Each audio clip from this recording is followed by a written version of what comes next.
Hello tout le monde, j'espère que vous allez bien. Moi, ça va très bien. Je suis très contente de vous retrouver cette semaine pour une nouvelle vidéo et on va parler d'entrepreneuriat. Donc, est-ce que vous devez être freelance, donc un travailleur indépendant, ou est-ce que vous voulez lancer une entreprise? Quelle est la différence entre les deux? Quels sont les avantages et les inconvénients? Donc moi, j'ai fait les deux. Qu'est-ce qui est mieux pour vous? Tout simplement par rapport à votre mode de vie, vos ambitions et vos objectifs. Donc on va parler de tout ça aujourd'hui. Donc si ces sujets vous intéressent, si vous voulez lancer un business en ligne, si vous voulez travailler à votre propre compte, faire de l'argent en ligne, n'hésitez pas à vous abonner à cette chaîne. Je vous donne tous les tips, tous mes secrets. Je vous explique mon parcours et je vous donne les clés pour devenir libre financièrement et géographiquement. Et bien sûr, au passage, n'hésitez pas à me suivre sur mon compte Instagram. Je vous mets le compte juste ici. Je poste plein d'autres contenus, de conseils, de carousels, de réels là-bas. Donc, n'hésitez surtout pas. Donc, aujourd'hui, on va parler, comme je vous ai dit, de travail indépendant et de business en ligne ou de business tout court. Donc, quelle est la différence, surtout à l'île Maurice, comment ça se passe et quels sont les avantages et les inconvénients. Donc, quand je dis travail indépendant à l'île Maurice, c'est ce qu'on appelle être self-employed. Donc, travailler à son propre compte, c'est-à-dire travailler seul. Tout simplement, être freelance. Et vous avez créé une entreprise, donc vous aurez le nom de votre entreprise, vous pourrez recruter des salariés et vous pourrez développer votre activité. Donc ce sont deux choses différentes, deux permis différents, deux licences différentes et les démarches sont aussi différentes. Donc qu'est-ce qui est mieux, qu'est-ce qui est moins bien, quels sont les avantages, les inconvénients, c'est ce qu'on va voir tout de suite. Donc, on va parler des travailleurs indépendants, donc des freelances ou des self-employed, c'est comme vous voulez, vous choisissez le mot qui vous convient le mieux. Donc, moi, j'ai été freelance jusqu'à mi-2021 et mi-2021, je suis passée mi-2022, excusez-moi, mi-2022 et je suis passée en entreprise à ce moment-là. Donc, depuis 2020 jusqu'à mi-2022, j'ai été indépendante, donc j'avais ce qu'on appelle un BRN, un Business Registration Number à l'île Maurice et c'est ultra facile de l'avoir. Vous allez au Registrar of Companies à Port-Louis, vous payez 150 roupies, vous mettez l'activité que vous souhaitez faire en tant que travailleur indépendant et vous avez votre BRN. Super simple, super facile. C'est pour ça que la queue est très souvent longue quand vous faites votre BRN en tant qu'indépendant. Et plein de gens s'enregistrent mais ne font pas forcément un business ou ne gagnent pas forcément de l'argent. Mais ils s'enregistrent quand même parce que c'est très accessible, 150 roupies. C'est très bon marché. Donc voilà. Le BRN entreprise est complètement différent. Donc quand vous allez faire votre BRN entreprise, déjà ça vous coûte, si je ne me trompe pas, 3500 roupies. Donc déjà on voit un peu la différence entre les deux. Donc entreprise, vous devez choisir 3 noms d'entreprise, faire une recherche d'entreprises qui ont peut-être le même nom que vous ou plus ou moins le même nom. Donc c'est une toute autre démarche, mais on va voir ça un peu plus tard dans la vidéo. On revient aux travailleurs indépendants. Donc travailleur indépendant, c'est quoi? Donc vous êtes enregistré en tant qu'indépendant, donc vous avez votre BRN et vous devez avoir un trade license pour pouvoir vendre vos services. Maintenant, si vous vendez un produit, par exemple, vous faites des crafts, vous faites de l'artisanat, par exemple, vous pouvez vous enregistrer en tant que self-employed et vous allez vendre vos produits en artisanat et vous allez vous enregistrer également pour avoir votre trade license. Ça, c'est les démarches que vous devez faire pour être réglo, on va dire, au niveau de la loi. Maintenant que vous êtes un travailleur indépendant, quels sont les avantages et les inconvénients d'être un travailleur indépendant justement? Donc les avantages, moi quand j'étais freelance, franchement, il y a des jours où je regrette vraiment d'être passé en entreprise, c'est la liberté. C'est-à-dire que quand vous êtes travailleur indépendant, quand vous travaillez seul, vous pouvez décider de vos horaires, vous travaillez quand vous voulez, où vous voulez, vous pouvez travailler le week-end, le soir, c'est comme vous voulez, vous décidez de votre business, vous travaillez quand vous voulez, où vous voulez et vous fixez votre propre discipline. Donc ça, c'est vraiment génial. Si vous êtes quelqu'un de très autonome, de très discipliné et que vous n'aimez pas forcément travailler en équipe, que vous êtes plutôt solitaire, introverti, que vous voulez cette liberté surtout de vos faits et gestes, franchement, être un travailleur indépendant, c'est merveilleux. Travailleur indépendant, ça inclut par exemple les maçons. Ce sont des travailleurs indépendants, les plombiers, les métiers manuels, ce sont, enfin ceux qui travaillent seuls en tout cas, ils sont des travailleurs indépendants. Donc, ils décident du jour où ils veulent travailler, de l'horaire où ils veulent travailler, avec qui ils veulent travailler, où ils veulent travailler, bref, très libre. Un autre avantage d'être freelance ou self-employed, c'est que vous avez moins de, moins de structure d'entreprise. Pour les returns, pour vos comptes, c'est beaucoup plus facile. L'argent que vous touchez tous les mois, eh bien, vous économisez 15% pour payer la taxe, mais tout le reste de l'argent, vous pouvez faire exactement ce que vous voulez avec cet argent. C'est-à-dire que, contrairement à une entreprise, vous êtes moins contrôlé. Bien sûr, il faut déclarer vos revenus. Je ne dis pas qu'il ne faut pas les déclarer. C'est juste que tous les revenus qui seront sur votre compte, eh bien, vous pouvez en jouir de la manière dont vous voulez. Donc ça, franchement, c'est ce que je préférais quand j'étais travailleur indépendant. Quand j'étais indépendante, c'était que tout l'argent que je gagnais, c'était mon salaire au fait. Donc, je pouvais, si par exemple le mois prochain, je voulais avoir un salaire, je sais pas moi, de 60 000 roupies, j'allais trouver des clients pour faire que mon salaire soit 60 000 roupies. C'était aussi simple que ça.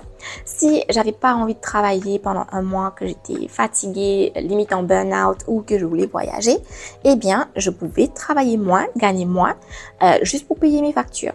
Parce que tout l'argent que je gagne, investir sur mon compte, c'est mon salaire. Donc, j'en fais ce que je veux. Je peux rénover ma maison, je peux partir en voyage, je peux économiser pour un projet. Il y a aucun contrôle sur les revenus que vous avez. Bien sûr, tant que vous payez la taxe de 15%.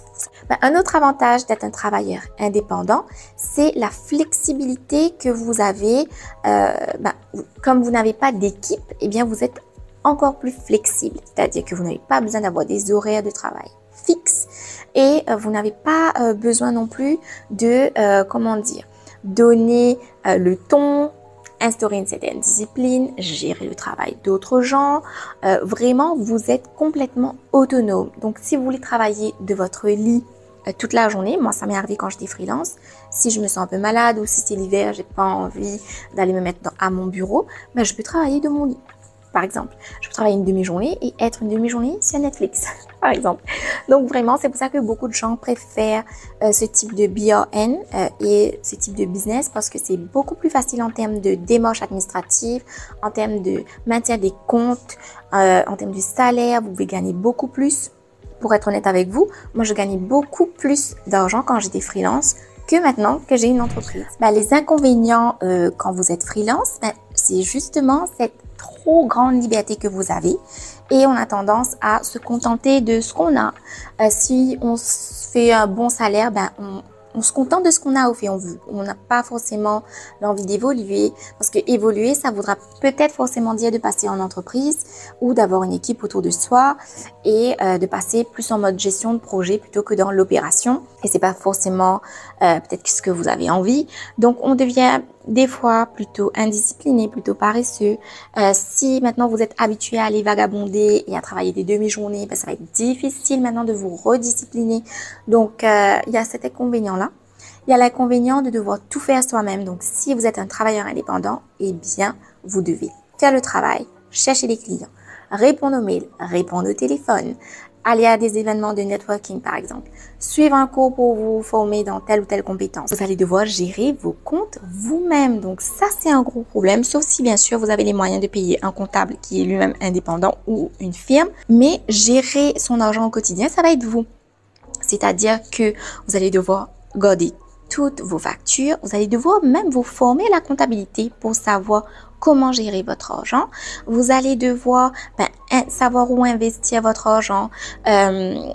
Tout ce qui tourne autour du business, en plus de tout ce qui est opérationnel, vous allez devoir le faire. Tout ce qui est administratif, vous allez devoir le faire. Et quand vous êtes freelance et que vous avez du succès, que vous commencez à avoir pas mal de clients, eh bien, vous êtes très susceptible d'être en burn-out. Donc, moi, j'ai été en burn-out plusieurs fois. Franchement, j'ai failli craquer plusieurs fois parce que la charge de travail, en plus du travail que vous devez accomplir pour votre business, des services que vous vendez ou des produits que vous vendez, eh bien, vous devez gérer toutes les choses autour que vous n'aimez pas gérer. Scaler votre business, atteindre un autre palier, par exemple, disons, votre business de freelance vous rapporte 30 000 roupies par mois. Vous trouvez ça très bien, c'est un salaire correct, vous trouvez ça très bien, mais vous êtes tout le temps en burn-out, vous travaillez le week-end, toutes les tâches administratives et tout ce qu'il y a en plus de ça, vous le faites le week-end, vous n'avez plus le temps de sortir, vous êtes tout le temps fatigué, finalement, est-ce que ça vaut les 30 000 roupies que vous gagnez? Pas forcément. Donc, je connais pas mal de gens qui sont repartis en entreprise parce que justement, travailler seul, c'est difficile, on est en burn-out régulièrement et si on n'est pas aidé ou encadré, c'est assez compliqué. Aussi, quand vous êtes freelance, c'est un travail qui est extrêmement solitaire. Moi, quand j'étais freelance et que mon mari m'avait pas encore rejoint, je passais toutes mes journées toute seule. Toutes mes journées toute seule. Donc, imaginez-vous travailler seul tout le temps. C'est très solitaire. Il faut aimer sa propre compagnie. Il faut être autonome, être organisé, être discipliné. Et c'est parfait pour tout le monde. Donc, si j'ai un conseil à vous donner si vous voulez être freelance, c'est d'aller dans des espaces de coworking, d'aller faire des événements de networking, de vous constituer un petit groupe peut-être de freelance, de gens qui sont comme vous, qui peuvent créer ce qu'on appelle un accountability group. Donc, vous vous rendez, chacun va s'automotiver et chacun va se donner des deadlines pour que vous soyez plus productif. Donc, ça peut devenir très monotone et très solitaire si vous le faites seul, vraiment seul. Donc, si vous n'êtes pas aussi habitué à être seul et si ne pas être entouré de gens, ça vous pose problème, ça va être assez difficile. Très gros souci, moi, c'est ce qui m'a fait peur et c'est ce qui m'a fait passer en entreprise, c'est un manque de sécurité au niveau légal. C'est-à-dire que quand vous enregistrez votre BRN en tant que self-employed, le business est à votre nom. C'est-à-dire que vous êtes le business. Donc, quand je vais y aller, c'est Emmanuelle Thérèse qui sera l'entreprise. Donc, si par exemple, j'ai vendu un service et le client n'a pas été satisfait et que le client a beaucoup d'argent, que le client, je sais pas, il est frustré, il veut me poursuivre. Exemple, ça peut être ça. Ou que vous vendez un produit, disons vous vendez un produit qu'il faut consommer. Ou vous faites des produits naturels pour la peau par exemple. Et qu'un des clients auquel vous avez vendu votre produit a eu une allergie. Et que ce client-là vous poursuit. Mais vous poursuit personnellement, pas votre entreprise.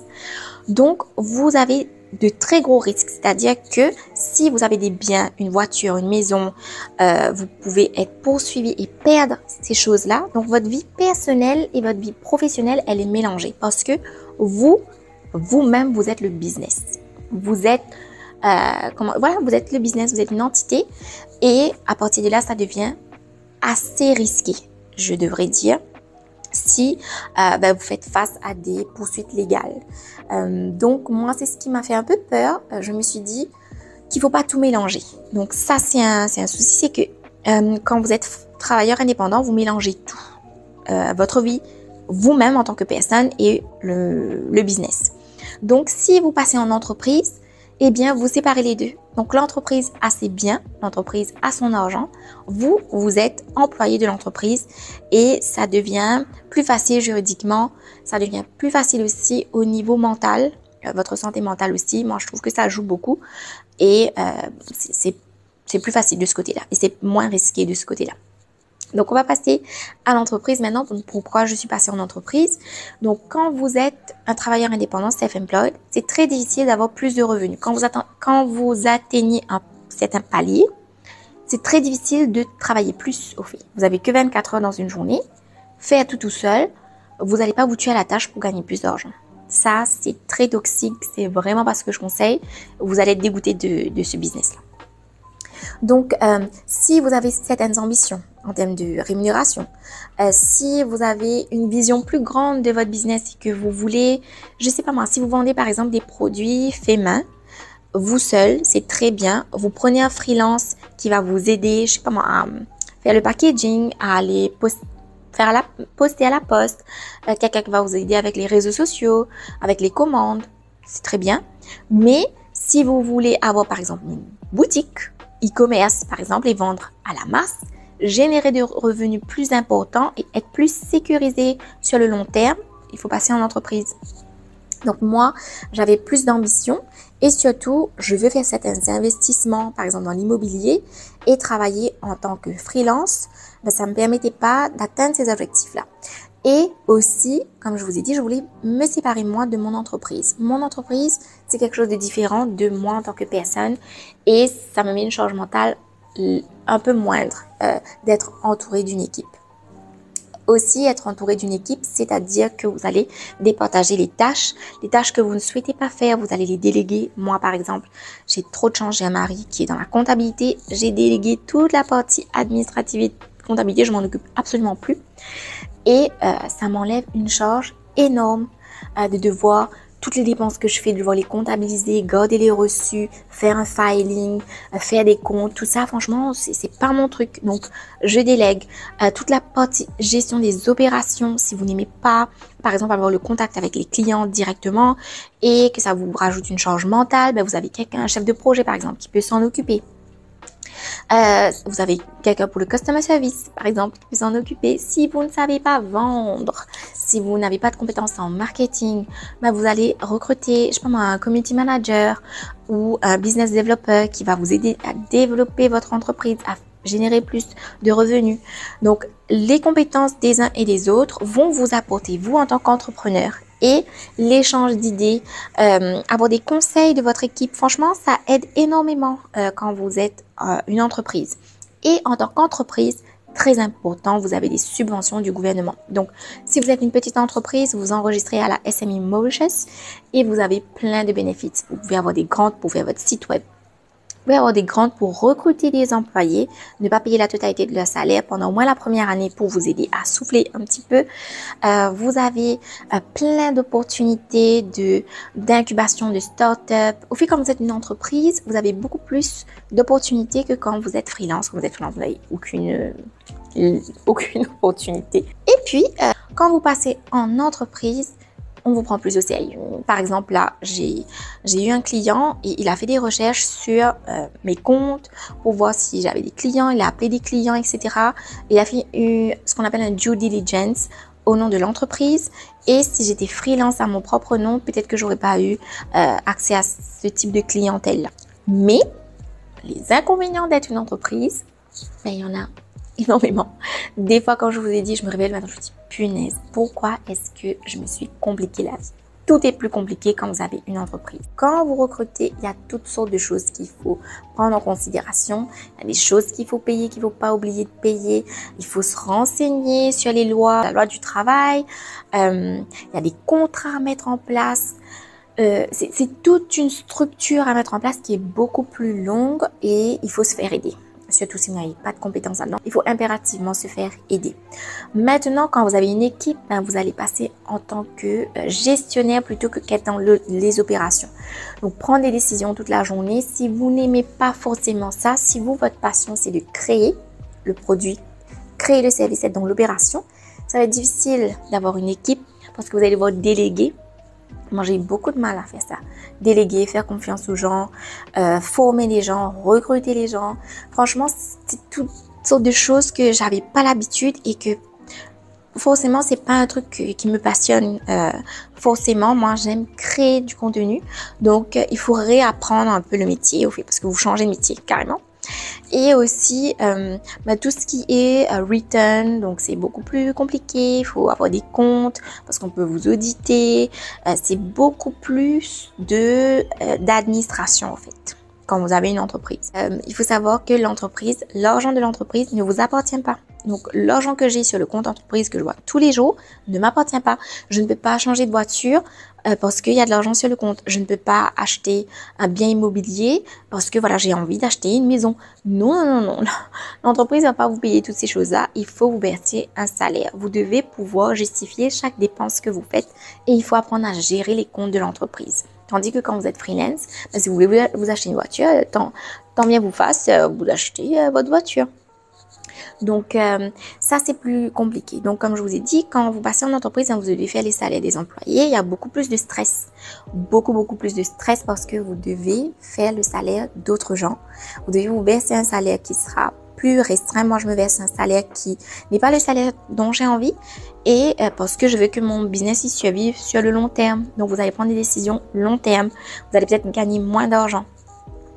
mais vous aurez plus d'opportunités. Vous pourrez scaler votre business plus, vous pourrez générer plus de revenus et investir ces revenus-là peut-être dans de la formation, peut-être dans des bureaux, peut-être dans de nouveaux produits, de nouveaux services que vous allez offrir, avoir une clientèle plus large, avoir un impact sur plus de gens. Donc, c'est une autre façon de faire du business que quand vous êtes freelance et il faut être préparé pour ça. Donc, ce qui est bien, comme je vous ai dit, c'est qu'avec le gouvernement, quand vous êtes une petite et moyenne entreprise, vous avez plein de bénéfices auxquels vous pouvez bénéficier. Donc, moi, mon entreprise, bon, elle n'a pas encore fait 1 an. Donc, j'ai pas touché à aucun des bénéfices de la SME Mauritius, mais une fois qu'on aura fait notre premier return, donc là, je vais déclencher plusieurs bénéfices, comme par exemple à payer. Je sais qu'on peut avoir des stagiaires, qu'on peut les rémunérer. Je sais que peut-être pour avoir un site web, donc on verra si on fera un nouveau projet. Donc, il y a plein de choses comme ça que vous pouvez débloquer et vous pouvez avoir des loans à des taux d'intérêt très faibles. Surtout, par exemple, je sais que si vous êtes femme entrepreneur, vous avez encore plus de bénéfices. Voilà les avantages et les inconvénients des deux. J'espère que ça a été clair pour vous, que j'ai pu vous apporter des réponses aux questions que vous vous posiez, de savoir qu'est-ce que je fais, est-ce que je me lance en freelance, est-ce que je me lance en entreprise, qu'est-ce que ça va me demander de passer en entreprise. Donc, si vous avez des questions, encore une fois, n'hésitez pas à me les laisser en commentaire. Je vais vous répondre. Si vous laissez les questions en commentaire, comme ça, tout le monde peut les voir et tout le monde peut bénéficier de mes réponses. Aussi, si vous voulez plus de vidéos à ce sujet, si vous voulez plus de détails, je sais pas moi, de comment gérer une entreprise, par exemple, vu que j'apprends là au fur et à mesure des mois qui passent, je peux vous expliquer comment ça se passe. Et s'il y a quoi que ce soit, n'hésitez pas à me laisser ça en commentaire. Et puis, si vous avez aimé la vidéo, la valeur apportée, les conseils apportés, n'hésitez pas à me mettre un like.